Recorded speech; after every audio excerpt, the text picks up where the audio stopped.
Like the rolling thunder from beyond the horizon, the echoes of ideological conflict soak the soundscape in legendary battle. Today, on the Roundtable podcast, we raise our swords and polish our armor in preparation for the discussion at hand. The subjects of Gnosticism, the two gods of the Bible, and Jesus the Phoenician are on the table. Let it begin. Thank you very much, Woven Rain. Amazing as always. Welcome everybody to the Roundtable podcast. I'm Shogun. Today we have a very special episode in which we're going to talk about, well, he just told you, didn't he? So before we start, just join us on the Roundtable Discord server on all social media, Facebook, Instagram, etc. Just Google the Roundtable Discord server or join us through the conspiracy or politics sections of Discord and check out our website, roundtablediscord.com. Okay. So rather than the normal interview format and all that, today I'm going to just talk about something for a little while, and then we can all talk about it together. And fortunately, I know at least Doug is very familiar with this topic, and maybe some other people I'm sure are as well. I have a feeling OpenEye Project is going to have a lot to say about it. But anyways, so this is a deep, deep, deep topic, and it's hard to know where to start. The first thing, I guess, is that this is something that goes back before the Bible. There is an ancient myth, Sumerian, I believe, if not Babylonian, I believe Sumerian, about two gods, and they're like sort of twin or rival gods named Enki and Enlil. And essentially this book, Sumerian epic, I think it's called, seems to be the template for much of the Bible, such as, for example, the Great Flood of Noah is from the Epic of Gilgamesh, which is like the oldest human book or something, or close to it. I'm sure Doug will correct many of my details here. But there's a concept of two gods. Now, in the Bible, we all believe and know that there's only one God, right? But actually, this is not clear because in the Bible, they translate the word as God or Lord. But in reality, this is different words being translated into God or Lord. One being Yahweh, YHWH, meaning the God of the Jews. And the other being El, E-L, which is a different name, seemingly, a different God, perhaps. Now, this ties into an idea that Jesus Christ was not actually a Jew, but he was actually a Phoenician priest of the god El, who is known as El the Compassionate, who is contemporaneous god who existed in that part of the world. And at that time, the Phoenicians were a very powerful, extremely wealthy group of people. They were known for wearing purple. They were the only ones who could wear purple because purple was a royal color that was extremely hard and expensive to get. So the Phoenicians wore purple, signifying that even the ordinary Phoenicians were of enormous wealth. And they were also known to have enormous learning, and they were seafaring people of great skill and traders and merchants, etc. Now, Jesus was said to be a priest of El in the Phoenician culture of that time.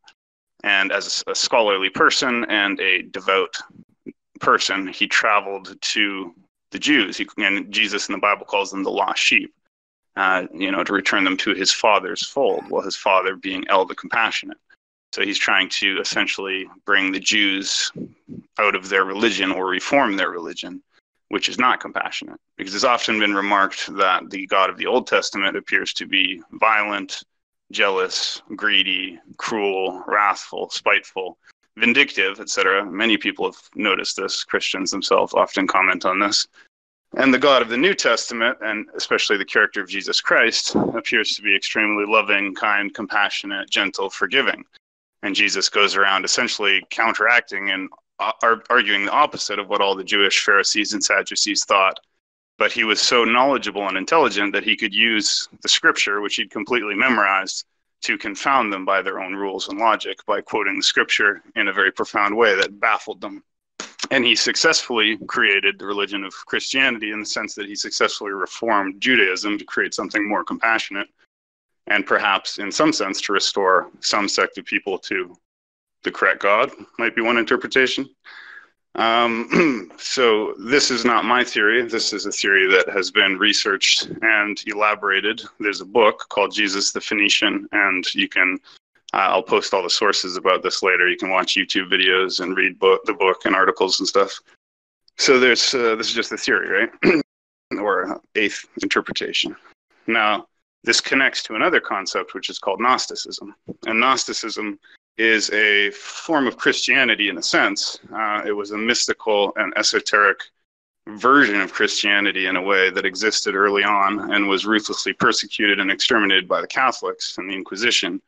But they destroyed all the books, but they were later discovered copies of them hidden in caves, so we got them now.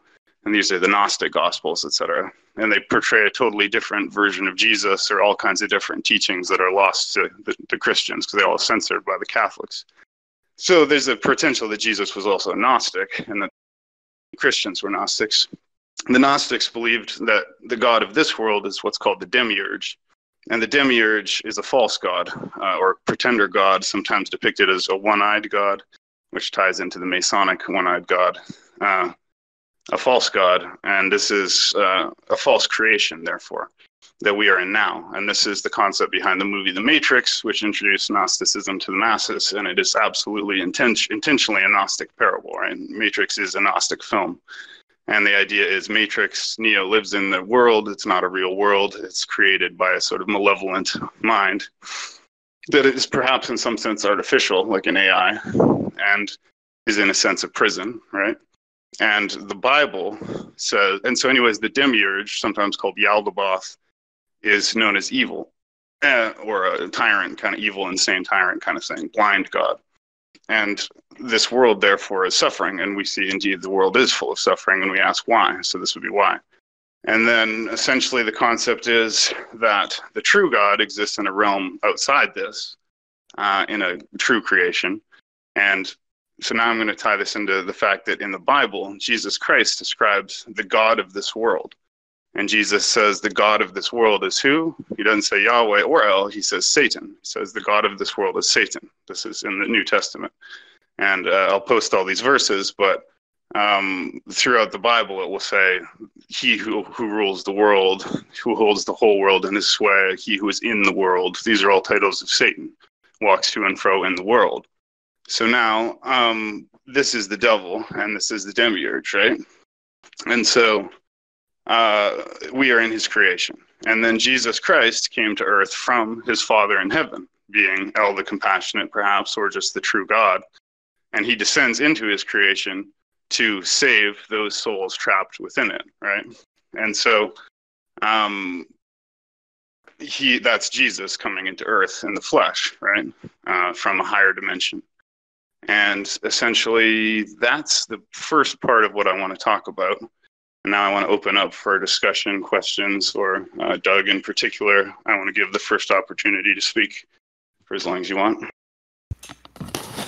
So, I just want to address a couple of statements. So, the idea that the Bible, or the Old Testament rather, is monotheistic isn't entirely true to its own standard versus what Christians and Jews would say about it. There's a very early theology thing called the Two Powers Theology, where basically it has to do with Moses, like seeing the back of God. Like God or Yahweh put his hand over him in the crevice and then walked past him, and Moses saw his back. When you try to visualize this, you end up visualizing two different beings doing two different things. So the idea is that the two beings are still one, but they're two like separate beings, like one being God, the other being the Word. It's really funny. He said, because it says that Moses saw the name of God pass by him, while God himself covered him with his hand. And then there's also the idea of El, or Elohi and Elohim. This isn't so much as God as a general word for spirit. Like Lord is, when you see Lord God, it's always Yahweh Elohim. But it's a classification of being, though, because you see in places like Psalm 82 where God judges amongst the gods. And what these Elohim are is they're something that are part of a divine council, and they're told that they're judging wickedly and unfairly, and they're favoring wickedness, and their punishment is to die like men. So God being, at least the idea of God in the Old Testament being objectively good, and these things being sent because they're doing evil, or sent to death because they're doing evil. It kind of one, it adds more than two beings, more than three beings to heaven, and four, it adds like heavenly beings dying because of injustice. There's also the passage in Exodus 12:12 where Yahweh will judge the gods of Egypt. And when you're familiar with Egyptian mythology, you see that some gods are evil and some gods are good. Like Isis is always trying to cause havoc in heaven and dethrone Ra to set Isis up. And like filtering Egyptian mythology through, like, I guess, a biblical standard to good and evil, you would see that some gods would be judged favorably and some not. Now, I've heard people say like, oh, these are pharaohs or whatever, but or he's judging the idols. But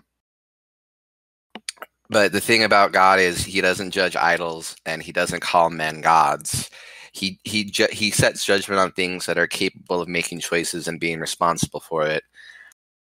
And then there's a whole Moloch thing where, yeah, the Jews and the Canaanites were sacrificing children on the Moloch, but it's not like they're using an idol as a medium, but God doesn't just see the idol in the medium; He sees the spiritual principality behind it.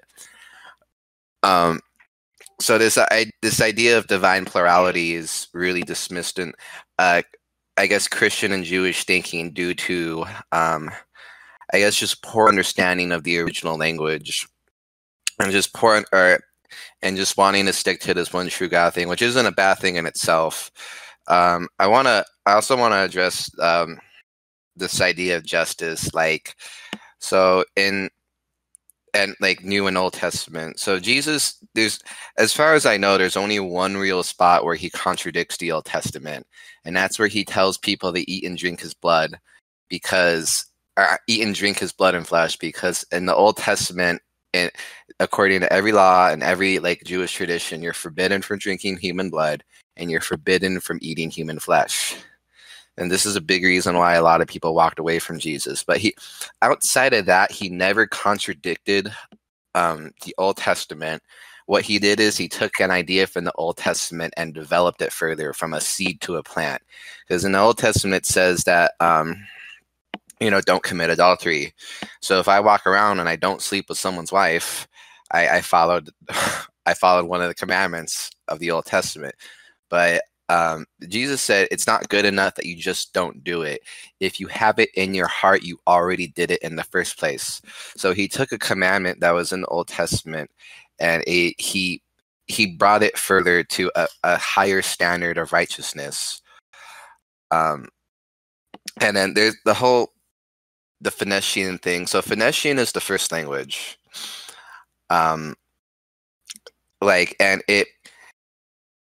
What happens is after the flood, and he is right that the Epic of Gilgamesh came before the Torah, but the Epic of Gilgamesh would be the Babylonian account of the flood, where verses, even though Moses wrote the Torah and wrote Genesis, the idea is that it was God giving a first-hand account of why the flood really happened, versus other places that necessarily didn't really have God or kind of turned away from him, didn't have access to why this event happened from heaven onto earth at, I guess, a reliable source from heaven.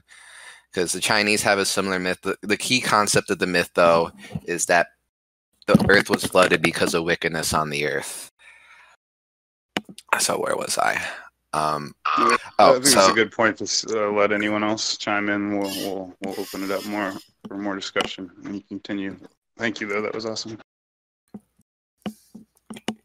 I just wanted to ask, what's the topic or focus of the conversation? Well, we did cover that already in the beginning, and but to put another phrase to it, we're talking about Gnosticism. We're talking about the two powers in heaven theory and the two gods in the Bible theory. We're talking about the theory of Jesus the Phoenician, which, again, I'll post all these sources in the general chat as soon as I can. But yeah, that's what we're talking about right now. Did anyone else have a question or anything they wanted to say before I continue? Or a question or anything? Well, I also want to talk about another thing, which is called the two powers in heaven theory, or the war in heaven theory, which is based in astrotheology. And this is all really far out, and I don't claim to understand, if it's true or how it's true or in what way. But none of this is really my theory. I'm just kind of reiterating some research and stuff like that. But basically, the idea is that in the past, somehow Saturn was the chief god, right? Saturn was worshipped. And the concept is that Jews and Muslims and Christians arguably actually worship Saturn even today, even without perhaps knowing it. So this is what's called the Saturn death cult theory or whatever. And the Saturn is represented by a black cube, and the black cube features in the religions of all Abrahamic monotheisms. So the Jews wear Teflon or something. It's like a black cube on their forehead. The Muslims worship Mecca, which is the black cube in the center of the mosque. Is like a small black cube, and they actually circumambulate around it in the direction of the rings of Saturn as simulation of that. This is all a theory. I'm not saying whether this is accurate or not, but it's interesting. And in the same sense, the Christian cross can be depicted as a cube unfolded geometrically on a two-dimensional plane. So whether that's a stretch or not, I think the Christianity one is a bit of a stretch. But in any regard, the black cube is also an important occult symbol, and it has esoteric meanings, and it's also all over the world. There's black cube monuments that are erected. So anyways, the idea that secretly Abrahamic monotheisms are worshiping Saturn, in other words, the god of the Old Testament is Saturn, and Saturn was depicted as the Grim Reaper. That's where the concept of the Grim Reaper comes from, because he was holding an hourglass and a scythe, because he was a god of death and time, and a god sort of suffering and imprisonment, and sort of a sinister god. He was depicted as eating his own children, and there's the gruesome art of him eating children. And he said Saturn ate his own kids, which ties into the whole, child sacrifice and Moloch and all the different child sacrificing religions, because Saturn ate children. And Saturn is also the origin of Satan in some sense, I believe. That's what I've been told. Just in terms of the etymology of it, Saturn, Satan. And this also comes through Pan. But so the idea is, and then Christ is then a different God or a different entity in the form of the sun. So Jesus Christ is called the Son of God. He's called the light of the world. And he is indeed astrotheologically connected to the sun, or Sol Invictus, right? Our sun, the bright white sun of the day. Jesus is called the morning star, the light bringer. So this explanation of this is Jesus Christ died on the cross, right? Actually, a cross in the sky. And then he goes into earth for 3 days, rises again. He goes there 3 days again. Well, there's places on earth where the sun actually goes below the horizon for 3 days and then rises again. This is called astrotheology. There's 12 disciples, 12 signs in the zodiac. But anyways, the idea is that the old religion of the Jews worships Saturn, and the new religion of Christianity worships Jesus Christ as the sun. And there's even a theory called the Saturn Sun Hypothesis, which obviously by everything we understand is impossible, but if Dr. Weird was unmuted, he could tell us about it. Saturn actually used to be in the position of the sun now, and at some time, somehow, the dominant solar body changed, which again is totally mystical, and I'm not saying I believe that, but there's all kinds of research that supposedly somehow supports it. So again, I'm just going to open it up if anyone wants to say anything or ask any questions or whatever. I would like to say something. Please do. Yeah, I'm Neil with the Open Eye Project. The last things I read about, when people say something is bad, it could be the other side, because we lost this war on this planet, for one thing. So everything that we have been told could be one side or the other, okay? It could be the good, it could be the evil. I can't tell you which one it is. But when I woke up, I said, look, I got to read the book of Notre Dame, and I found out someone was going to die on the day of their birth, and that was my mother. I'm not going to go in detail about it because a lot of people know it already. And that was my You mother. drop I out, knew I or had did to I? start reading after that because that's, and he said, burn, burn, burn. He said, only 70 of us are going to survive, and that Saturn's going to come too late. So, so it gave me a lot of wisdom. So the good guys are beyond Saturn, and when the bad guys came in from the outside of the galaxy, we were on the boondocks, the outer edge of the galaxy. So when they came in past the sun and past all the planets, they took over all the way to Jupiter. And the last stronghold was Saturn. It's a galactic war going on, okay? So, but you almost need to forget about everything you have read in the Bible or all the mythology, but I learned a lot more stuff on mythology about what I could see. I could see centaurs, Medusa, women, mythology things and stuff that's in mythology. And I'm doing the Open Eye Project, but if you don't deprogram yourself, yes, there probably is a good God or a bad God, but who's who? You don't know.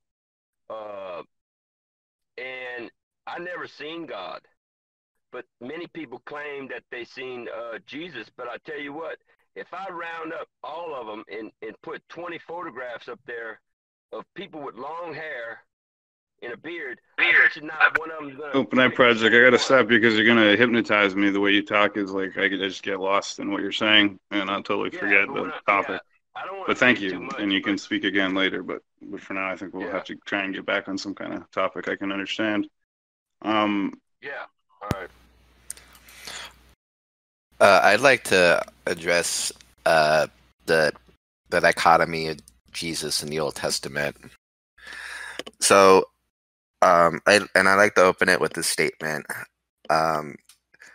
Sometimes with love comes irrational wrath, and what I mean by this is a premeditated act of murder can ultimately be an expression of love. My example being, there was a man from California who his son was raped by his martial arts instructor, and there was a whole manhunt, and when the man was brought, the pedophile was brought from Northern California back to Southern California to face trial. The father ended up shooting the man in the head while he was in police custody. This was a pretty, it obviously is a premeditated act of murder, but it was done out of the love of his son and the man who wronged him. So it seems like there's a contradiction because Jesus comes out so loving and forgiving and et cetera, versus where the Old Testament God is very wrathful and vindictive. But the thing is justice is blind, and when you do a crime, you face the consequences of the crime. But the thing is, in Christian theology is Jesus was our substitute. He took our place out of his love for us. And all the wrath of God in the Old Testament is poured out on one spot in the New Testament, and it's poured out on his son. The whole thing Jesus went through was everything that should have happened to earth for the crimes we've done against God. So I just want to emphasize to you that when I did in that description, I'm saying these are my beliefs. I'm covering aspects of this. I do want to ask you, though, have you read the Gnosticism, the Gnostic Gospels at all, Doug? Are you familiar with them? I spent months going through them verse by verse. I personally hold to 3 books, and I'm kind of dug in them: the Gospel of Thomas, the Gospel of Judas, and the Gospel of Mary Magdalene. There's a couple others that I would hold to as true and being divinely inspired, and there's a couple more where I'm skeptical and questionable, but that being more on the translators than the books itself. So do you give any credence or any, this is not just for you, but anybody, to the concept, and for those who are theologically minded, of like a false creation, that this, or that there could be some kind of a false God beneath the actual God? Because that's sort of the essential Gnostic idea, that we're kind of trapped in some kind of a false reality or false creation or something like that. So I'd have to get in like kind of really deep into Gnostic theology, but I'll give a rough summary. So the idea roughly is that this heaven and this earth, and there's either 7 or 72 inferior heavens, are kind of counterfeits, and they're all like basically a mustard seed compared to the fullness or the eternal realms. But and this is why, like, you see in the New Testament, like, that this heaven and this earth is going to pass away, and a new heaven and a new earth is going to be established. So yeah, like, between this being the heavenly realms are still kind of material, but they're like a spiritual or spiritual matter counterfeit, or a counterfeit of spiritual matter. So that does deal with it, and I do give credence to that idea, more on the basis that I can see in, like, my touchstone being the Bible, that this earth and this heaven are destined to pass away because of whatever reason God would have. Like, this isn't going to be renewed like I'm renewed and redeemed. It's going to be completely destroyed, and something completely new is going to take place.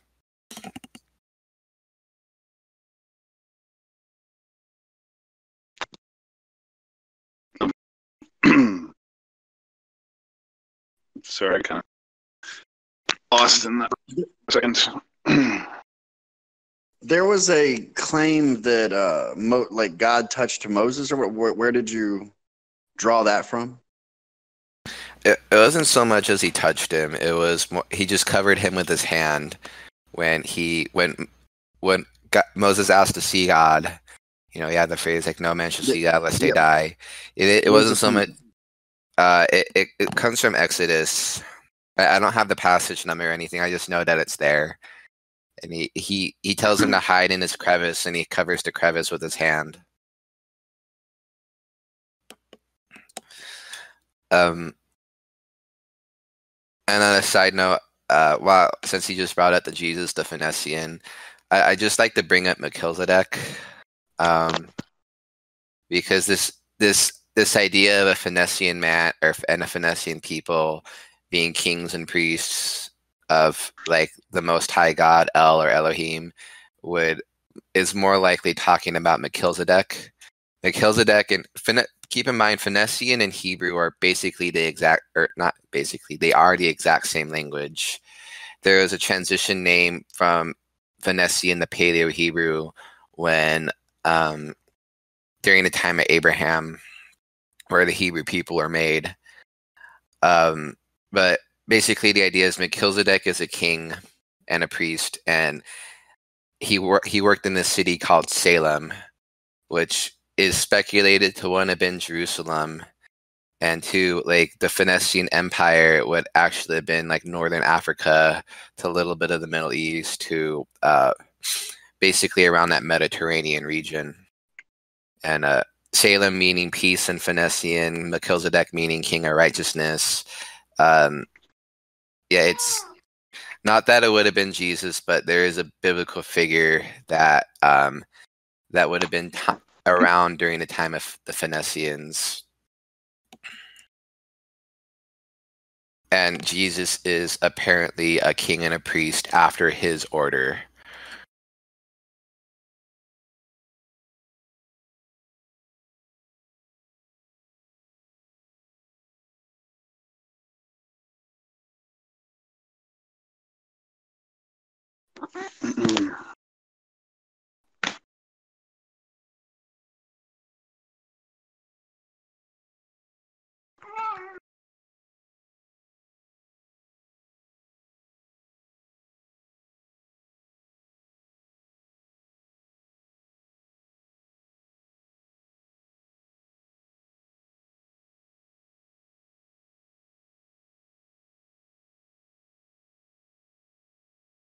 Did I lose everybody or what? No, just no one's talking. Sorry, I was Okay. just connected. Yeah, I thought I got disconnected for a sec. Sorry. Well, I want to say something, y'all. I'm after all the other ones that came before me, okay? And I have a lot of insight about the Bible and mythology and a lot of other stuff, but I was told to tell the people the truth about what's going on. We're a blind slave planet. Our DNA was changed so we could be blind or whatever and controlled. And a lot of these stories, you can't really believe it. It's like the movie Matrix. I'm living that dream. I am the dude named Neo and Morpheus, okay? It's kind of weird. And even the moon, Doom, a lot like every movie that's been written, I'm that person, like Pitch Black, where I got night vision, you know? And I'm that character in all these stories, and it's a lot of it's real. I mean, it's more real than you really think. I mean, the movie Matrix says, you know, you know, he was telling Neil that you dream in a dream world, and if you know you take the red pill, I'm gonna show you how deep the rabbit hole goes, you know. And so a lot of that's real to me. I have these different powers where I could throw spirits out of my car. You know, I got night vision. I can do quantum entanglement where I can hang upside down, just like St. Peter did. And he did that on purpose, and a lot of people don't know that. And I know why he did it. He was kind of like me. If I hang upside down, all the heavens are going to fall down to the earth and stuff. So, you know, it's really hard to prove unless you see the invisible dimension. Okay, well, I'm gonna sorry, I'm just gonna limit you to a couple minutes at a time because I know you well, and I know that you never run out of amazing stuff. And I want to allow you to keep on, Okay. but I get totally lost if I follow you. All right. Go ahead. No, that's okay. So this was kind of a confusing series of conversations in a way, or perhaps I'm just too high, but I don't know what else. Did anyone else want to say anything about any of that or anything yeah, at sure, all? May I ask your presenter a question? We didn't actually have a presenter today. This is just an open discussion. Oh, my Okay, bad. so- I thought Doug was the guest. I apologize. No, there actually isn't any particular guest today. It's just an open discussion podcast. Okay, I have a question for Doug. It was Doug speaking, right, about the Gnostic Gospels? Yeah. Okay, may I ask him a question? Yeah. Of course. Yeah, of course. Okay, Doug, I'm actually interested in the Gnostic Gospels. I haven't studied them myself, but I was wondering if you could tell us what narrations regarding like the infancy or the young age, or sort of like the young Jesus, you know, before he became an adult, are you aware of from the Gnostic Gospels? So I know there's a Greek and a Latin one, and they're actually pretty different from each other, from what I could tell. They kind of branch into two different things.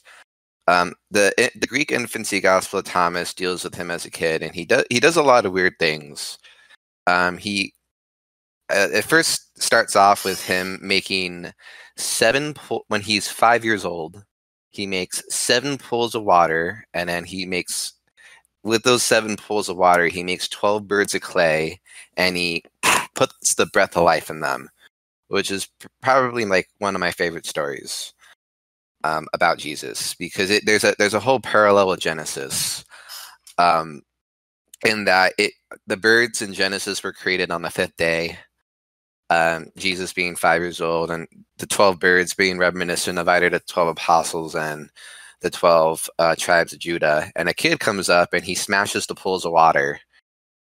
And Jesus looks at him and is like, "Oh, you wicked thing, what did the pools of water ever do to you? And be withered and die." And the kid died. And so like a lot of people like I guess look at this as Jesus being a bit of a brat, but basically I kind of see a whole parallel with basically the Old Testament God and Jesus, Jesus being the son, or being what was promised in the Old Testament. You have an account of a rabbi coming up to Jesus trying to teach him because of the miracles he did as a kid. And when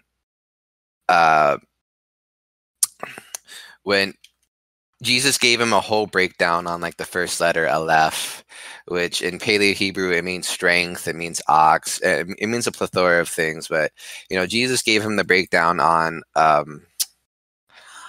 this, and basically the rabbi's reaction was, I have need to learn of this child, not that I need to teach this child. Because, it's one of the things that Christians would like to tout is that Jesus was basically omnipotent from birth. This is is a big veneration of it. And like when another story being like Jesus is playing with a bunch of kids. And one of the kids ends up falling out a window and dying.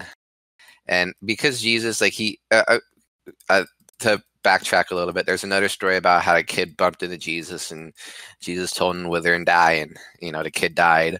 And there isn't any context of judgment, but I think like having an idea of who Jesus is, like when the kid bumped into him, he must have had a good look into his heart, and I guess kind of killed him to save him from one committing further crimes, and two, kind of like a judgment.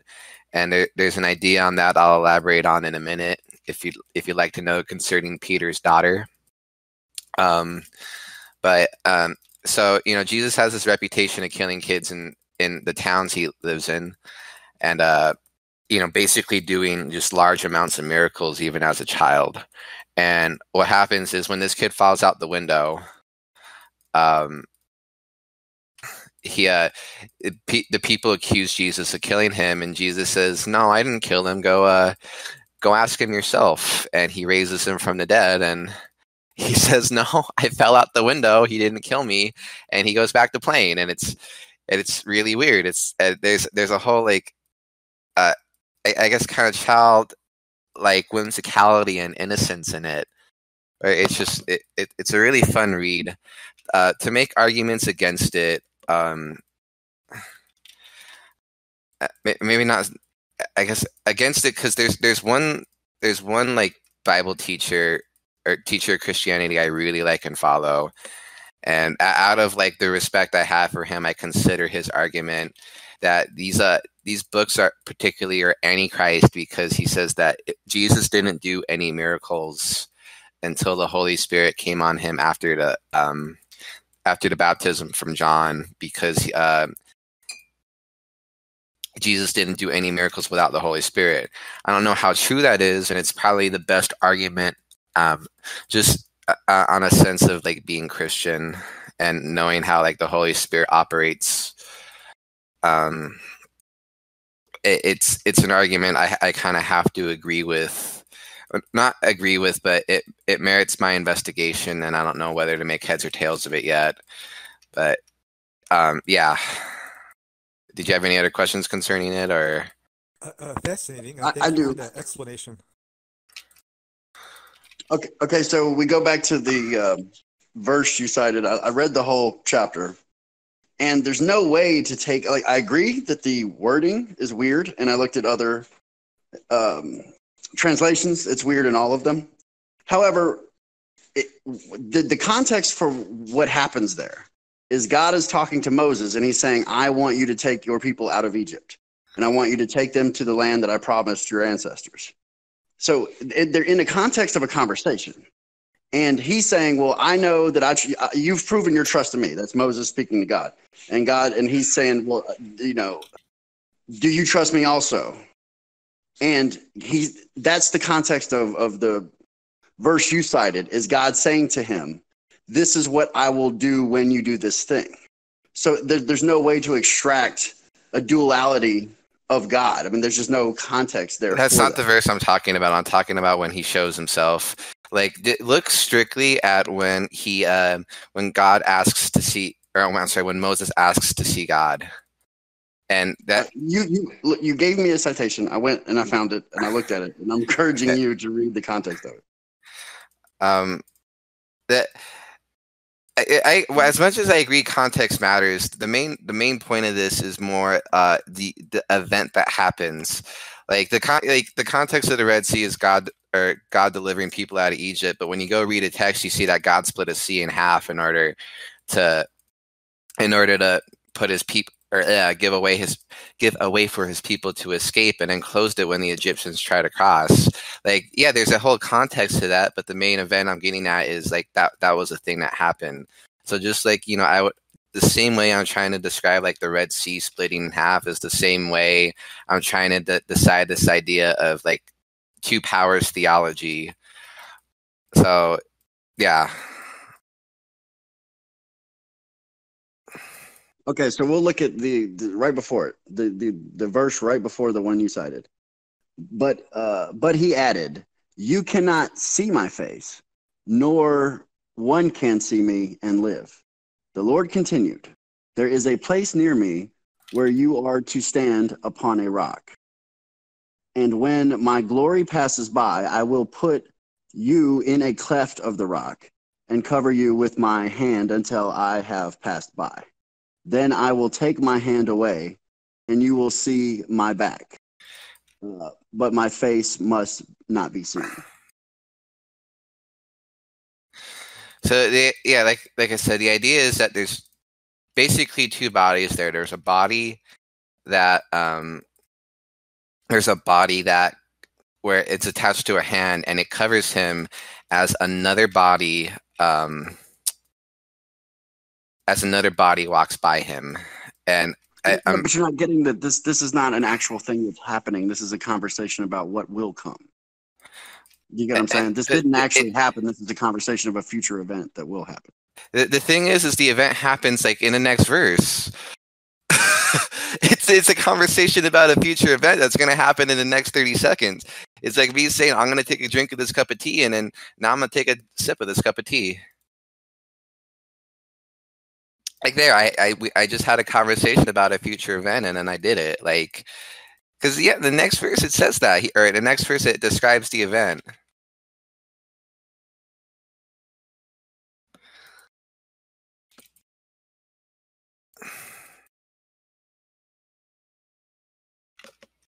I understand that you guys are talking about Gnosticism, right? Correct. And you guys are not talking about the ego. You're not talking about what is sometimes called sperm retention or tantra. Like, I feel like these are like the basics of Gnosticism. Well, just tell us anything, Hank, that you are interested in or that you know. Just tell us what you know about Gnosticism, please, if you would. Well, I got a friend that's really into it, and he's always sending me information. But it basically means like what you've experienced.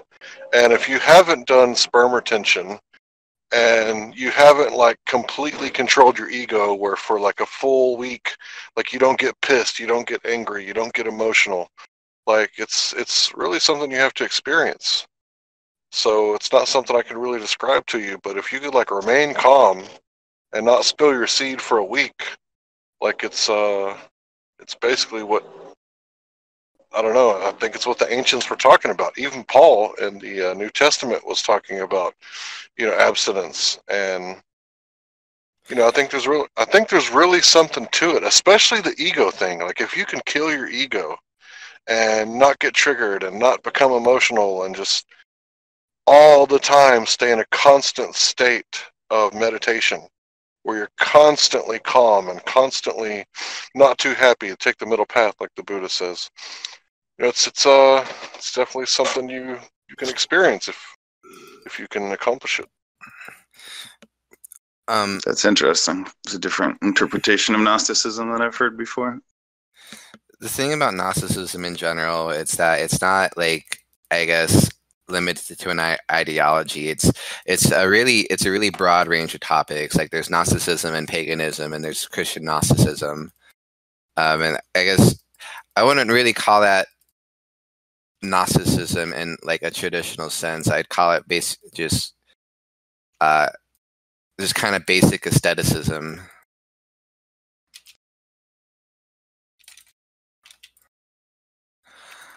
But yeah, there's practices about I guess sex retention or abstaining from sex and Gnosticism. It actually makes a big deal about how, like, I guess with most religion, it kind of makes a big deal about how sex outside of marriage is really just impure.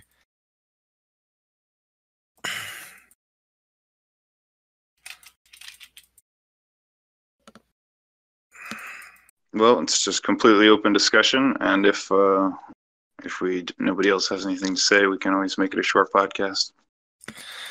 I mean, there's like a whole bunch of stuff I like to get into, but I don't want to like just kind of dominate the podcast or anything. And if anyone else has any questions on anything else, Well, yeah, I had a follow up.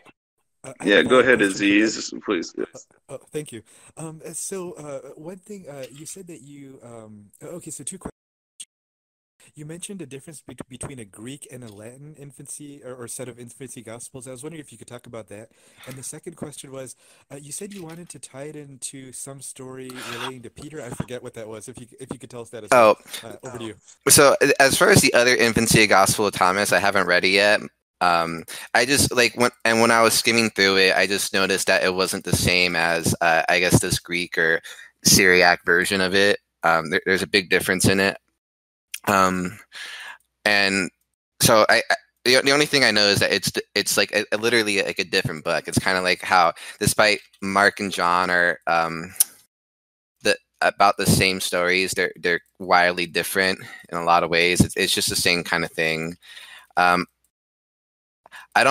I don't really know if it's like an Islamic shill thing yet, because there's a couple of core things in Islam they say about Jesus, like denying the Son of God, or he's the Son of God, and denying the crucifixion and resurrection and all that. But so this idea about Peter, that God will kind of let someone be afflicted in order to prevent evil, or like let someone die to prevent evil in the infancy gospel of Thomas. It's an idea I had because I didn't have a really strong explanation from it, and it, like I said, it mostly deals with like knowing Jesus as a person. So there's a story about Peter where his daughter is comatose and riddled in a bed, and people come up to him and he goes, "Peter, we see you do all these miracles. Can't you raise your daughter from her coma, so that she can walk?" And probably like the thing I find most fun about it is the first thing the first thing Peter says, "Of course God can raise her from her coma." Like I like one of the things I loved about it is Peter immediately took credit away from himself because they were trying to credit with him doing it, and said that of course God can do it. And he looks at his daughter and he says, "Daughter, be raised in Jesus' name." And she gets up and she walks around, and he's like, "Okay, go back to sleep now." And like the people are like, "Why?" And he says that like Peter's daughter was like extremely beautiful. Like she was so beautiful that she caused wickedness in other men. And there's actually a story about a guy who fell into that wickedness because he had it, like I said, in a Christian standard. If you even think about it, you're already guilty of it. So this guy, he ended up having that evil in his heart over Peter's daughter, and he ended up dying over it. So the idea is that Peter keeps his daughter in that kind of state, so men don't fall into wicked temptations because of her beauty.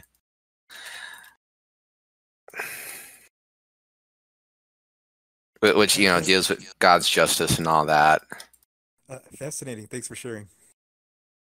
So if you go and look at the top of the top of the chapter of the verse you cited, God is telling Moses, "I personally can't come with you because you Jews are annoying and I might destroy you. However, I have to destroy the Canaanites. I'm going to send an angel." And I think that's the duality context you're trying to take from this is him saying, I'm going to protect the Israelites, but I have to remove the Canaanites among you before you can depart on your journey. Okay. Let me go ahead and just pull it up here. I linked it in a chat, but you might not like that interpretation. You know what I mean? Like that. You might want King James or something else, but the context is going to be the same. The wording may vary.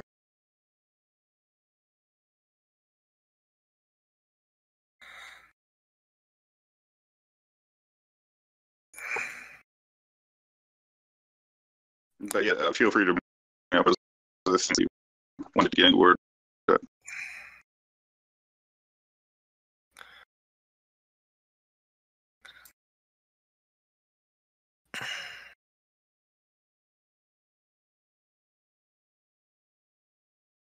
Eating something? Yeah, and plus you roboted out, so. Can you hear me now? Yeah. Yeah, I was just saying, feel free to bring up whatever those other things you were mentioning that you wanted to get into are. You don't have to worry about dominating the podcast or whatever you said. It's for anyone who wants to talk. Let me finish reading this real quick, and then I'll talk about this with you. Like this, I'll refine this two powers theology thing, because it's not just me saying that. Like this was like a big early Jewish thing before, early Jewish thing like before Christ.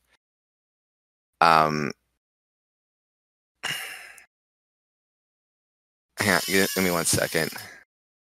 Well, on the subject of Christ, whether a Christ figure existed or not, that's a separate question. But so if we're going to take it from the word of the Bible, which most Christians would, you have some real problems because so there's a lot of claims made about Jesus. So I would say start at the beginning, the claims about his conception and birth. And what we are told is that in the time of Herod, there was a census called, and for some reason, due to that census, his parents had to migrate back to where they were born.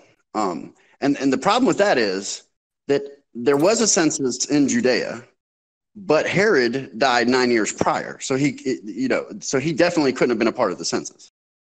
And also, we know from other sources about that census that there was no reason, no one else was migrating back to their births. So that's, I think, a real problem. So what was the name of the Jewish king during the time of the census? Do you know that, or did Israel not have a king? No, but you can. I had it brought up. I'll go grab it again. Well, I want to say something about. They have all the stories about Jesus. They have like 12 different people that have the same story about being born from a virgin. Everything is like he's the last one that can claim the story, right? So everything that happened to Jesus had already happened again before, many times for other people. In the Greek, different cultures and stuff. What I'm saying is I don't believe half of it, really. I mean, pretty much, because it's like a copyright of someone else's story, too. Born from the virgin, died 3 days and rose from the dead 3 days and all that stuff, and he was a teacher. He had 12 followers. All these things have already been done way before Jesus ever was born, okay? And I saw a documentary that proves it, too. I'm gonna rip this in half real quick. So what you probably saw was Zeitgeist, right? Open eye. What you saw was Zeitgeist. Is that right? No, I saw a documentary about all the ancient mythologies of all the other people, and I don't, I just can't do it. Y'all want to follow that stuff of all this brainwashing, and I'm not going to do it. I mean, okay, I'm gonna rip this in half. So all these different mythologies having the same story of Jesus is literally like lies from Freemasons. When you take the time to like go read the source material, you figure out that you can't even loosely translate or interpret these things to mean the story of Jesus. The idea that first one, Horus, I'll turn to. Horus wasn't born of a virgin. That's just not true in any sort of Egyptian text. Horus was born when Isis impregnated herself with the severed penis of Osiris. All right. He didn't have 12 followers. He was killed and resurrected, but he didn't die by crucifixion. He died from a scorpion sting. He doesn't have 12 followers. So moving on to Krishna. Krishna wasn't born of a virgin. He didn't have 12 followers. He was born the 8th child of a woman. There's no mention of a star in his birth. He does perform miracles, but most gods and most stories do perform miracles. He was never crucified and resurrected. He died from an arrow shot and I believe a battle. And it's prophesied or promised that he's going to come back, but he doesn't come back in a resurrection. Krishna died and was never brought back to life. As far as Egyptian mythology goes, Dionysius is the same thing. There's no record of him turning water into wine. There's no record of him being born of a virgin. He doesn't have 12 disciples. He was never crucified and resurrected. Same thing with Mithra. Same thing with literally any. Like, can you name any of the gods that you got this from got the documentary from? Like, well, they had another story where was it someone was jealous because some dude was going around raising the dead too, and so Zeus shot him with a daggone lightning bolt or whatever. But what I'm saying is, you can't. I'm not saying everybody was crucified by on the cross. That's not what I'm saying. I said all the parts of the story. okay. Of Jesus has already been done and already been happened. Yeah. Okay. So. And actually, so there's like a whole theory called like the 16 crucified saviors or whatever. I'm posted some sources about it in the chat. So there's been books and stuff written about it. It's not only Zeitgeist that talks about it. And yeah, of course, it's not saying all the details are the same, but it's pointing out that there are parallels in the lives of all these different characters, and they talk about Dionysus, Mithras, Krishna, Osiris, etc. And I listed it there. 60. So it calls it 16 universal crucified soul saviors. So whether the theory is totally valid or not, I know it's fairly common. And I have read a list of. I will say I've read a list of the similarities between the life of Krishna and the life of Jesus that was pretty extensive and pretty like uncannily like there's a lot of uncanny overlaps between the two. Bring up a list. You're roboting. Okay, sorry. It was just for that little middle part after you said you read and pulled the parallel from Krishna or read the parallel between Krishna and Jesus. It was just that little part. So if you want to repeat that. If I'm not still roboting, I just said I read a list of all the parallels, and it's pretty extensive. Yeah. So say he's the only one. That's what some of these Christians are saying. Well, he's the first one, the only one that was raised from the dead. So that is actually a big lie. Okay. So I'm not okay. gonna follow him. No. For the first, no Christian that's biblically literate says Jesus was the first one raised from the dead. There are two people that Jesus raised from the dead before him: Lazarus and the little girl of the rabbi. Second of all, there's multiple resurrections in the Old Testament, being a Gentile who touched the bones of Elisha, and then the daughter of the widow that Elijah raised. I'm sorry, not the daughter, the son. It's no Christian that's biblically literate says that Jesus was the first one that was raised from the dead, and no Christian says he was the first one that raised people from the dead. And like I said, like I'm pretty intimately familiar with Hindu mythology, and I know the story of Krishna very well. There are a couple of parallel phrases that Krishna says, like when he lifts the mountain on his fingertip, and to protect his village and his livestock from a storm. And when the people ask how he does that, he says anybody with faith in God can put a mountain on their fingertip. Which is parallel with the saying, Jesus saying that if anybody has the faith the size of a mustard seed, and they tell the mountain to move and cast itself into the sea, it'll get up and it'll cast itself into the sea. That's the law of attraction, basically 101.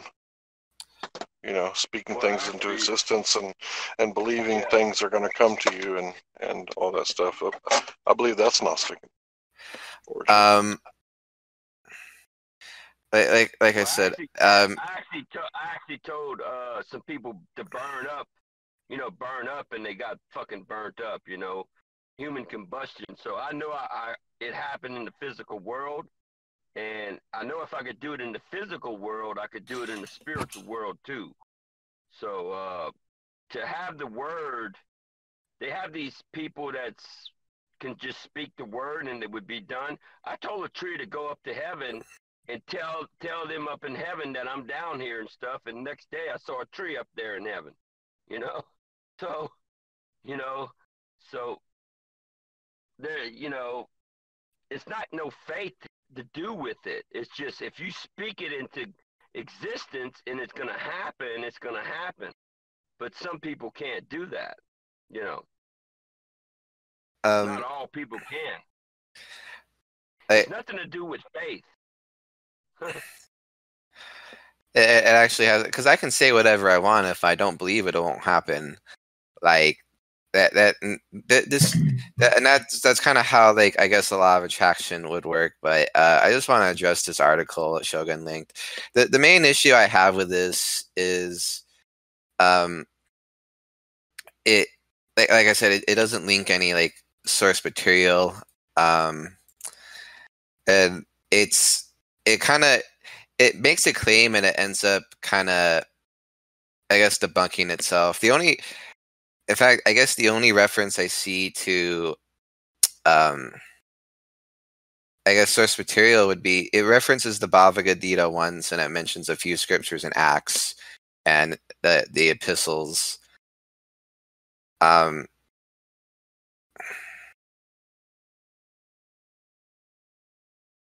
because it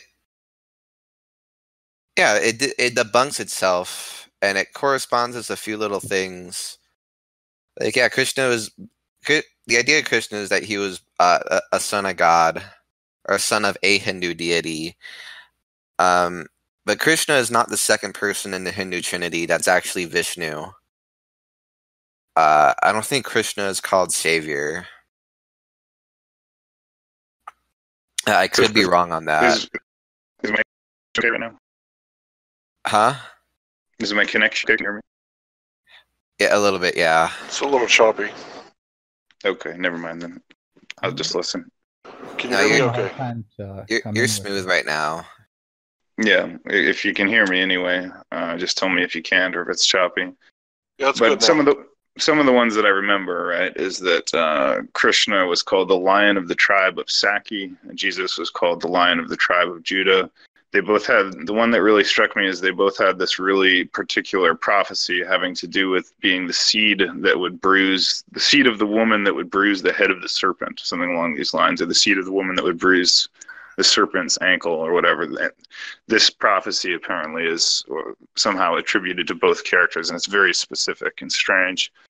And then they say that Krishna was hung on a tree, on a log, certainly not on a cross, but like hung or something along these lines.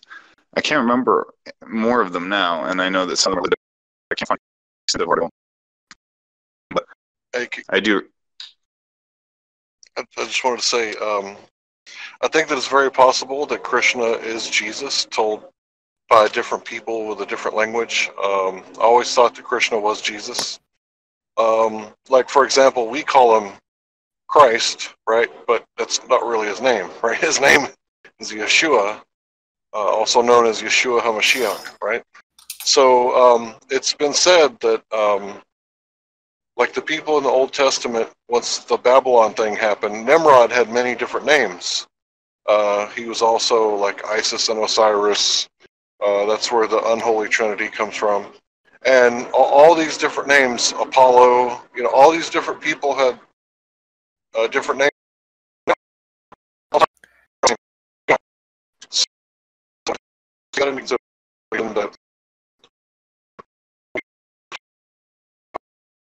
You're roboting really hard.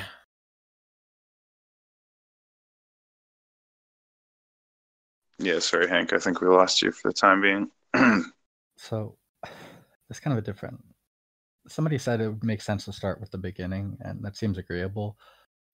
Jesus stated the greatest commandment of God is one should love, or one will love the Lord, their God, or their God first and foremost, above all, with all their body, their soul, and their spirit.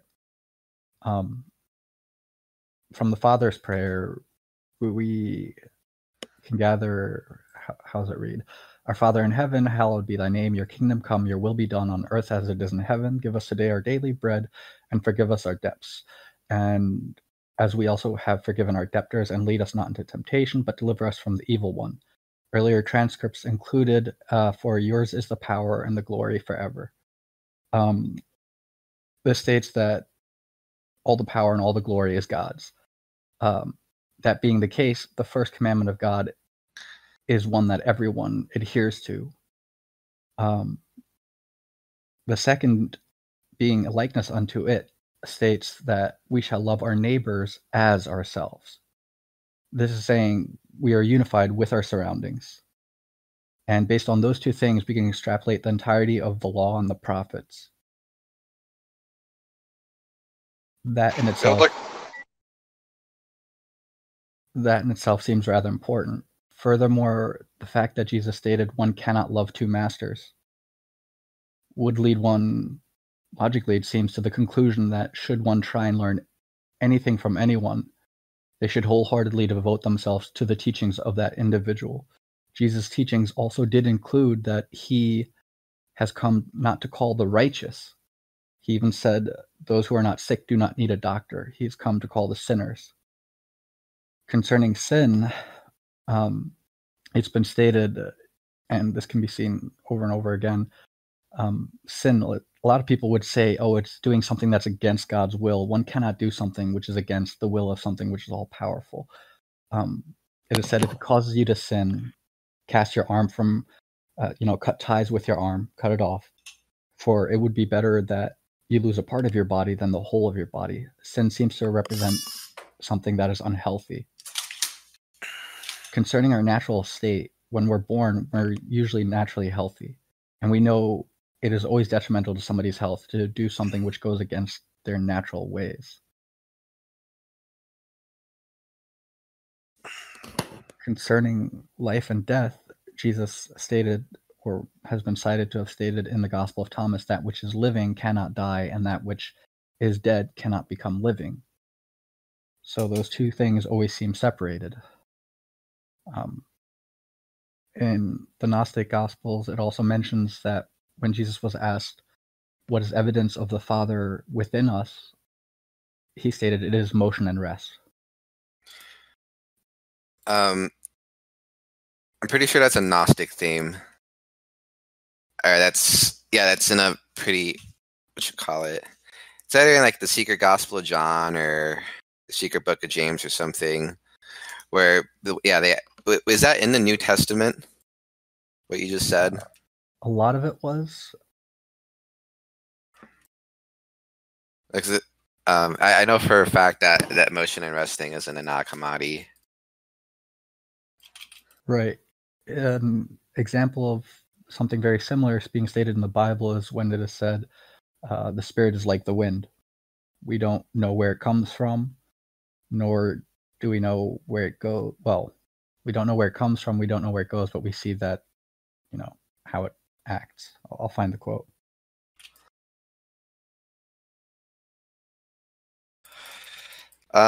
So I actually would like to address where Jesus can be found in the Hindu scriptures. And it's in one of the Purana, like prophetic texts written in like somewhere between the 6th and 8th century BCE. And it's the Isha Purusha. Hinduism actually does have prophecies of a man coming down from heaven, being born of a virgin and being sacrificed for us.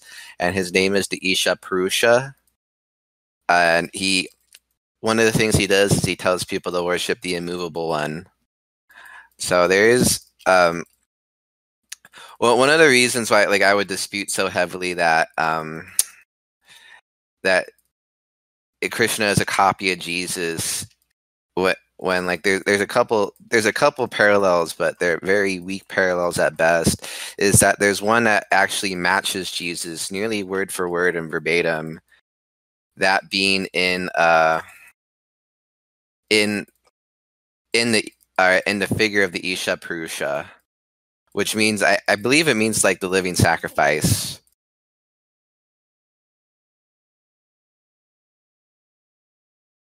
But I don't think anyone's saying that they're copies of each other or even necessarily the same figure. I think there's some kind of archetype in mythology, that plays out in mythologies throughout time. Like it's the idea of perennial philosophy as well. The same stories kind of repeat somehow. Well, according to John 14, it seems that he says that this is possible. I mean, he says,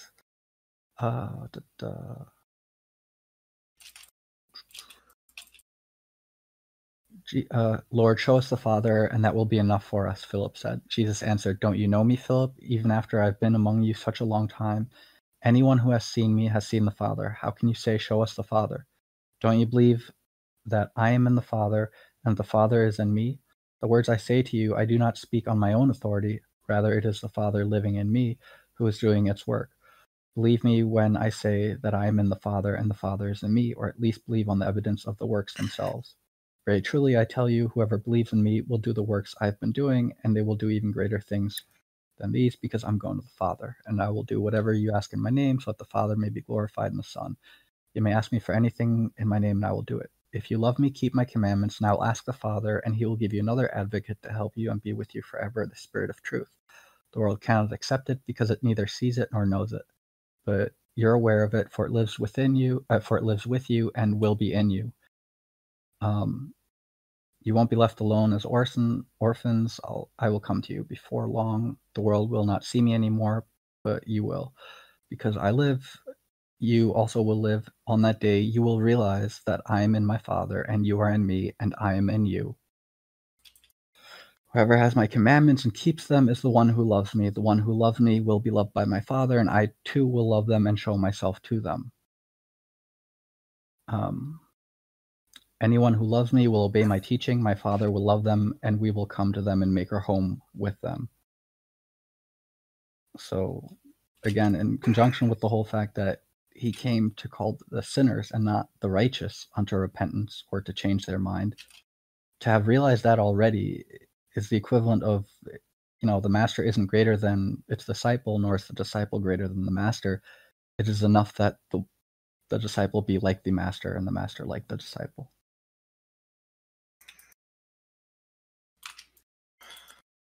Well, a lot of the teaching, there's nothing new under the sun, okay? I could say the same thing as some of the other things. I'm going to give you an example. After I found out I was woke up and they wanted me to be the messenger, I didn't want to be the messenger, and I didn't really have no choice.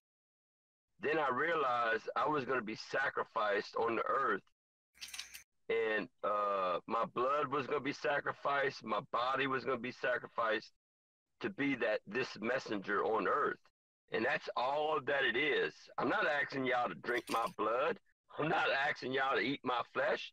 I mean, when he told the last people in the Last Supper, he said, look, I'm going to die, and they're going to kill me, and this is my body that is a sacrifice. This is my blood as a sacrifice. So a lot of people, the Catholic Church started doing the blood drinking thing because in Rome, some of the Roman cults, they are already doing blood drinking. Okay. So pretty much drinking the blood, you're a vampire. And I've seen vampires be vaporized in a puff of smoke when someone like me came up in his face, so, and they're less dense than the other side. So if you want to drink blood and eat flesh, I tell you what, keep on doing it. People make a big deal about this, but I don't really understand it because like when you take Jesus, the character, in the stories, in the context, he often spoke in allegory. Like when he said, "Let he who has no sin cast the first stone." Do you think he literally meant someone could throw a stone first? No, he was saying, "Why should you condemn this person if we don't condemn you?" So when you go to the Last Supper, what I think was said, to take in the context, is that I won't be with you soon. So think of these things, like let these things sustain you. You get what I'm saying? So like, let's say the food is the fellowship that you had with me, and say the wine is my teachings that you'll carry with you. I don't think it was like the whole transubstantiation thing. I think is just absolutely insane. And I don't think that's the context of what was said there. Because I mean, let's think about it. If we were there, we would think that is weird. So the fact that the people there didn't think whatever was said was weird tells me that I think there's a misunderstanding, sir. Well, Jesus claimed no one could convince him of sin, and also that the kingdom of heaven will be likened unto little children. Little children, which are considered to be without sin naturally, have no inclination not to throw a stone or hit something which is hurting them. And this is in self-defense. In that example, the elderly, it went from the oldest to the youngest. As soon as the oldest was like, you know what, I believe I've sinned, so I'm not going to throw the stone, so did the one younger than that one, all the way down to the youngest. I think something that goes into that is a kind of it doesn't really consider like the use of blood in Old Testament ritual, because they kind of sprinkled the blood of sacrifice sacrificed animals for sin. They plastered blood all over their door frames. Like there's something significant about it gets really weird, but there's something about like the use of blood in I guess Old Testament ritual practices that are that goes unaccounted for. And like to put it in another way though, when Jesus was talking about the Last Supper and the blood and the flesh and the blood, he said to do this in remembrance of him. But there is, and having like experienced this myself, there is like I guess power in the blood of Jesus, because like a lot of things I've like prayed and put the blood over, I would notice like they're not almost, since there is like just plainly a move of like God on things I plead the blood of Jesus over. Like it's like because it talks about how like if you're washed in the red blood of Jesus, you come out white as snow. Which is No, that's not true, dude. I mean, you gotta be kidding me. You think I'm gonna shed my blood and pour all over you so you could become white as snow? You got to be out your freaking mind, dude. I mean, all that stuff is illusion. When he said he didn't say do this in remembrance of me. Drink the blood and eat the bread or whatever, his body and blood. He didn't say that. He just said, remember me. That, just remember me. He didn't say do this in remembrance. He just was saying. He actually did say do this in remembrance of me, but he didn't. Yeah, he did. You wasn't there, dude. No, you wasn't there. You're a liar. I'm saying he didn't say it. Y'all twist stuff up, and then all right, you know what? You think, all right, if I pour my blood on top of you, you think you're gonna turn white? No, mostly because you're a horrible sinner. You're an evil and vile man. So no, I don't think that. I think that if you pour your blood over me, I'm gonna be really stinky and dirty. You're not the sacrificial lamb, man. Like let's say his followers thought that kind of stuff. Well, then when he was crucified, why weren't they all hanging around under him, getting sweat and blood? You know what I mean? Like they would have been ravenous for that kind of thing. Real. Why didn't they take their blood and throw it all over their body and stuff? You got. Well, why didn't they eat his corpse after he died? If that's what they're about, that's what they're into. Here's the thing. They actually talk about doing that in the epistles, about sprinkling the blood of Jesus. But second of all, they actually did that in temple worship when they would do a animal sacrifice. They had this kind of Yes, all of which Jesus told them to stop doing. He said, my sacrifice will be the last that's required, and you won't have to do any of that shit anymore. So why would the guy who's saying stop all the nonsense then say, oh yeah, but do all this other weird shit? Okay. I don't know. I think like you know what Elijah said? He said, I'm tired of your sacrifices. That was a great prophet too. He said, I have no need for this. I have no need. Me too. If you do a sacrifice, I'm gonna say the same thing as Elijah. I have no need for you to cut the throat. Now I'm completely there. I'm there with you on the blood on the doors. That's weird. For the Passover. You know, you can cut the throat of Jesus all day and pour blood on you if you want, but I have no need of it, dude. I mean, you're fucking crazy. Open Eye Project, I'm going to ask you to just relax and listen for a little while. I know you get very triggered about Jesus and the concept of Christianity, but we're trying to have a little bit of like a theology discussion. Pour blood all over you, man. The dude's crazy. The dude's well, Open Eye Project, we all have our own beliefs, right? You have a lot of beliefs that most people don't share or understand. So you can respectfully, accept his faith in Jesus. But I know it's interesting. You really don't like talking about Jesus.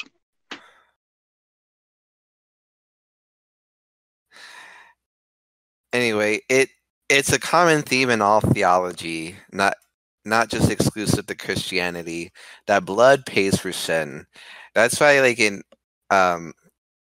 that's why you find so much animal sacrifice in world theology between like the Germanic and Nordic pagan systems, the Native American, South American pagan systems. They all have, and especially in Hinduism, one of the most fascinating things I found about the Vedas was that all their animal sacrifice laws are the same as Old Testament sacrifice laws, and because in Judaism, you make a big deal about the animal being perfect without blemish.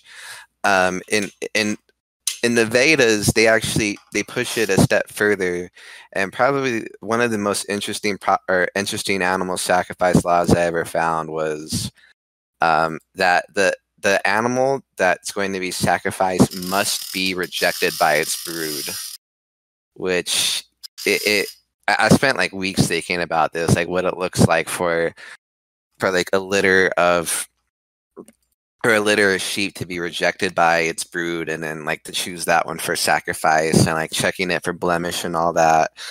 So there, like this idea about blood paying for sin, it isn't exclusive to Judeo-Christianity. It's a common theme throughout the whole world. It's probably one of the oldest concepts about religion in the whole world. And it also, there's in the Bible, it says that in the blood there is life. So there's, and this, I unironically believe like in an existence of vampires, and that's why they would be drinking blood, is because there is life in it, and you get this, I guess you get this incredible high from it where you feel like the life of someone else soaring through you. I'm sure if like Polly were here, he could tell you about how the, I guess, incredible adrenaline rush he gets where he eats the heart of a deer he just killed because it's still pumping the adrenaline in the blood. Well, like the Inca. Remember the Inca? They would sacrifice. They had photographs. Yeah. Okay. So let me come at this from another angle. Is that okay? Go think ahead, about sir. that. When they killed them poor Just people, hold on, Open Eye. Sorry, please. Go ahead. So if you can. Okay, so originally they were burning these offerings, right? So it's like a goat, right? So eventually, I'm sure someone was like, I don't want to like waste a whole goat. I'd rather eat the goat. So then they Jewed around the laws. And they're like, yeah, the blood, that's what they want, because they didn't have a lot of use for the blood. I mean, I'm sure they could make some of it into products or whatever, but when you're slaughtering and eating meat, you have a lot of blood byproduct that you don't have a lot of use for. So I really think it was just them trying to skirt around the issue. So I don't think there was, but also literally there is life in the blood, right? So like if you cut something's throat and all its blood runs out, it dies. So a primitive human could understand that to be true. and then might think, oh, there's something magical about that red liquid. Let me imbibe that or whatever. You know what I mean? Here's the thing: like in animal sacrifice, they never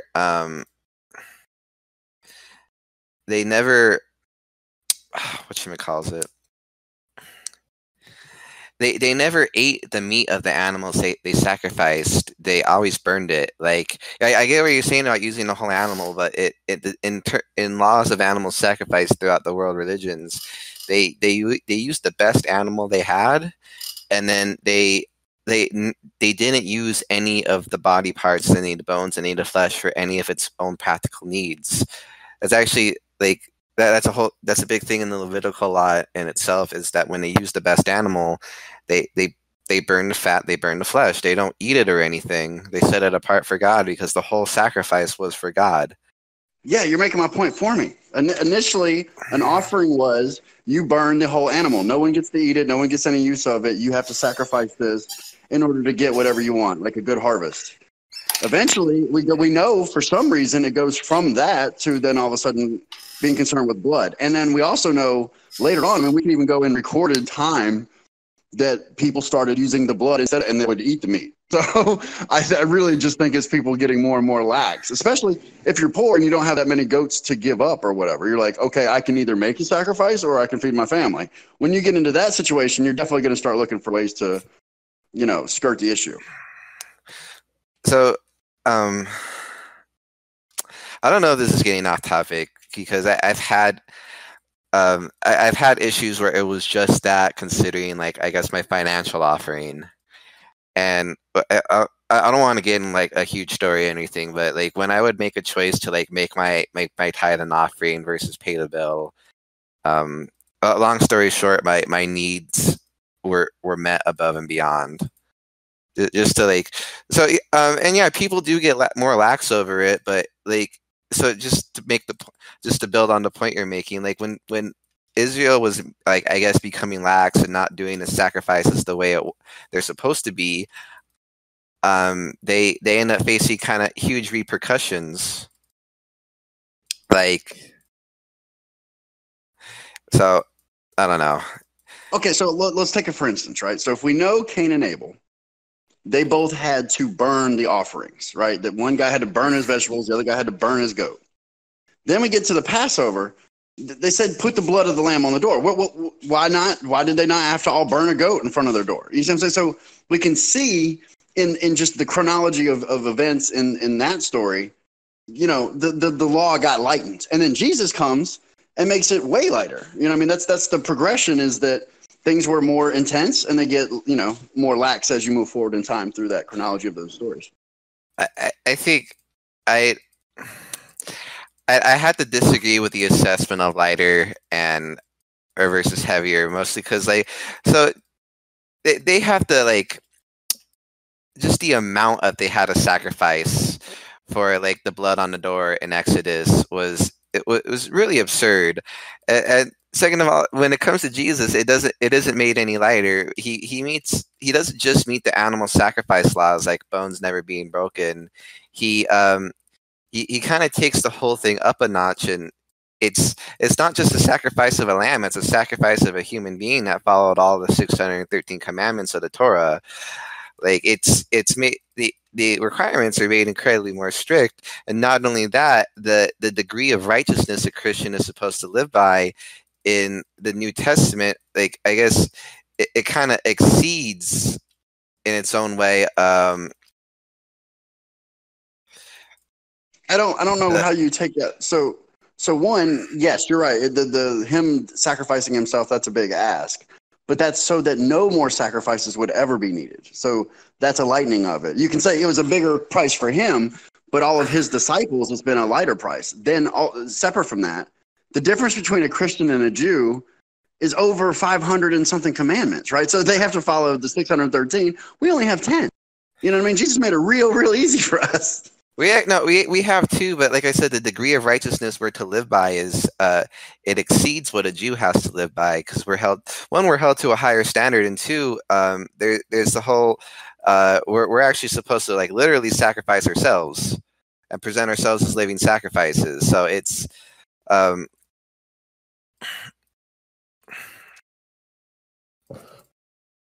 I mean, I guess I mean, there is some truth in that there's, Christians are supposed to be a little more pacifist than I think Jews will be.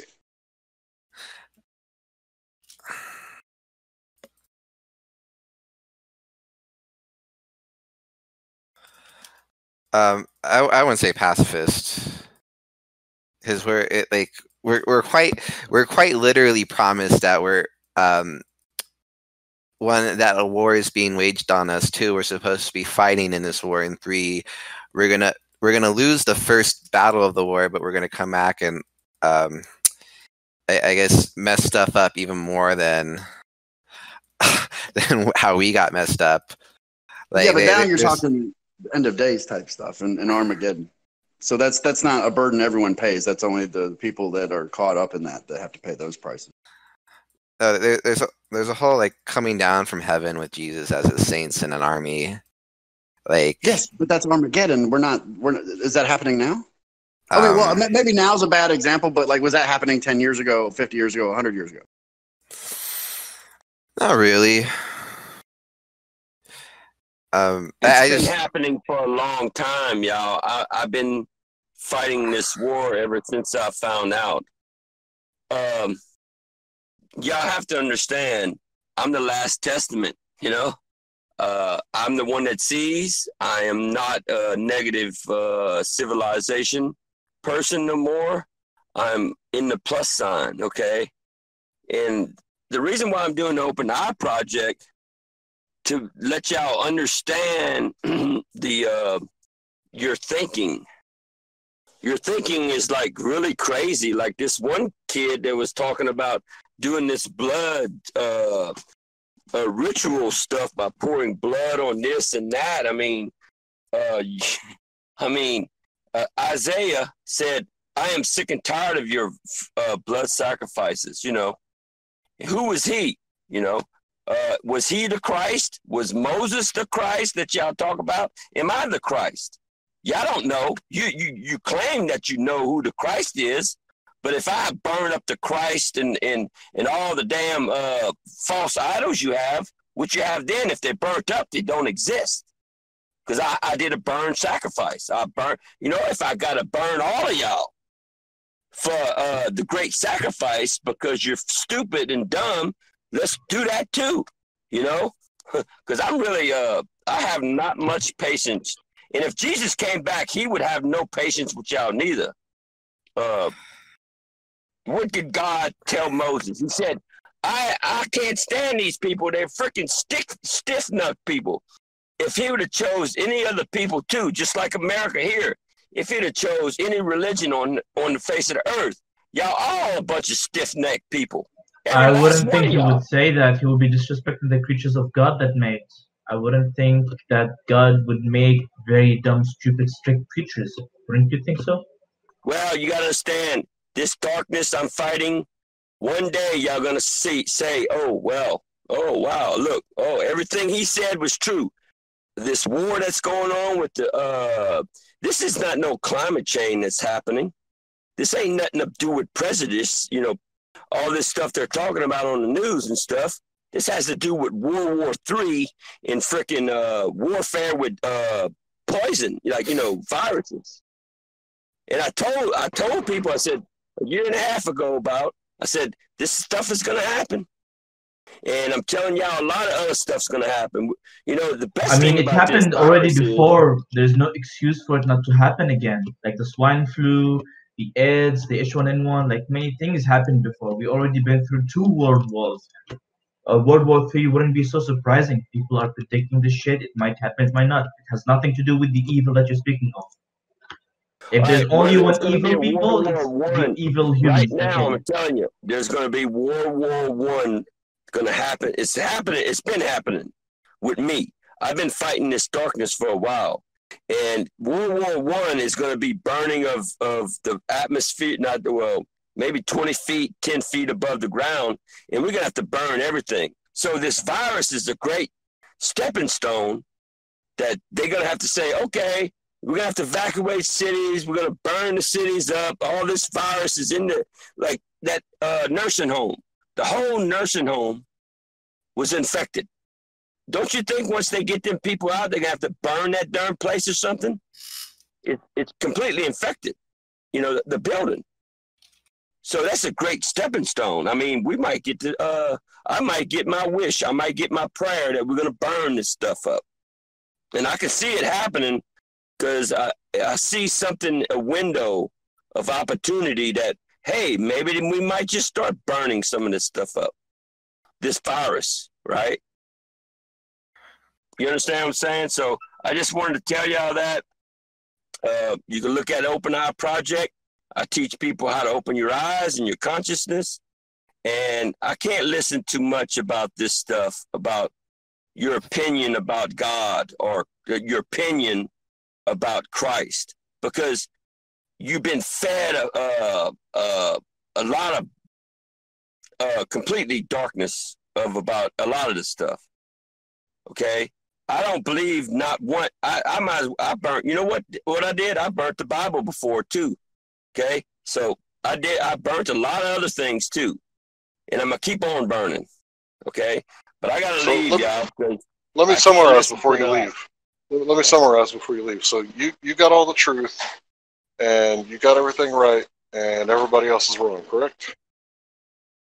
No, I am a messenger that. Well, you said just a few minutes ago. Myself, and I found out that the whole world is blind and controlled by religion, controlled by civilization, controlled by a slave race called China, and you know, there's aliens involved, and there's you know, whatever.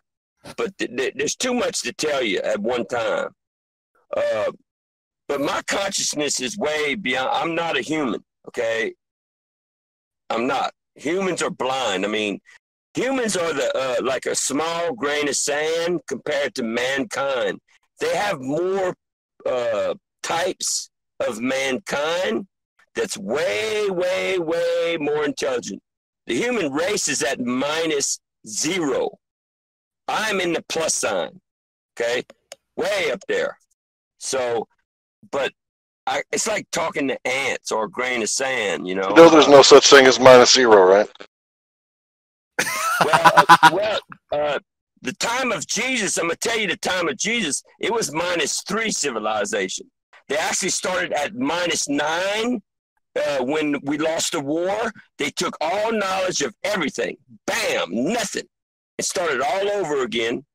And ever since the -9, when, you know, you started getting smarter and smarter, at the time of Jesus was a -3. Now we're at -0, but we're almost even worse than the -3 because the brainwashing, you know. But do you agree technologically we are more advanced than before? Is that correct? I think that's it has to do with the technology, not the brainwashing part. You know, the reason why you're still in the minus is because it's more of the brainwashing part. Once you get past that, you know, it's gonna get better. I see. Well, that's fair enough. I'm happy. Well, we could burn this darkness, and there's different ways to do it. I've thought about using cotton, and do it that way, or we could do the fake alien invasion like we're doing now, pretty much. But this is like a fake germ attack or whatever. We could do that, and then we could burn the darkness. That's what I was thinking. I said, "Oh my God, you don't have to burn darkness." Thinking about that. Huh? If you make light, you don't have to burn darkness. All you have to do is shed the light of truth on things, and the light destroys all darkness. All you have to do is seek truth. Before. It's going to take a long time. I've been doing that for a little while. It's better to do it physically, in the physical realm, because it actually burns it a lot. I mean, all right. So you're talking about killing people and burning them, right? No, I'm talking about if you kill the darkness. I'm gonna give you an example. If you kill 1% of the darkness, and release some of them, you know, raise the dead like I do. I'm raising the dead too. Yeah, but burning things involve killing them. They cease to live. No. Yes. So if you burn 1% of the darkness, that leaves 99% of the darkness. But if you do it in the physical way where you could set it all on fire with, you know, flamethrowers and stuff and burning buildings and stuff, oh, man, you're going to end up burning maybe 40%, 50% at the most, because the world, you know, and then, I don't know, you have... This darkness is big. It's deep. It's like 2 stories high. It's touching the treetops. It's big. Okay. I'm talking about in the desert, like Salt Lake City, where no trees are. It's in the desert. That's how deep this stuff is. 2 stories high. Okay. So the other realm has to have a boat to float on top of the darkness. So I've seen the darkness. I've been trying to find out where I saw it, and I figured out where I saw it. And I started burning it with my psychic powers, you know. I thought it, I spoke it, and I did it, you know, found the element that burns. And once it started burning, spirits were being released from the darkness. But I stopped because I saw a big giant. He was stuck in there. He was crying out to the star people to help him. So I stopped it, you know. Why didn't you want to let the big guy go? Well, he looked human and he was big giant. So, you know, if someone asks for help, most likely you're going to get it, you know. But if you don't ask, you know, one time I cried, you know, when they told me I was going to be the messenger. I started praying. I got really scared, and blood was coming out of my pores.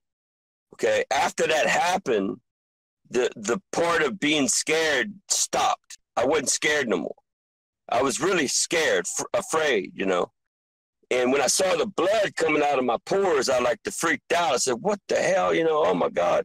You know, I was panicking and stuff, and it was like, I was worried about going to the hospital, and then it stopped. And then I wasn't scared no more because they told me I was going to be the messenger, you know.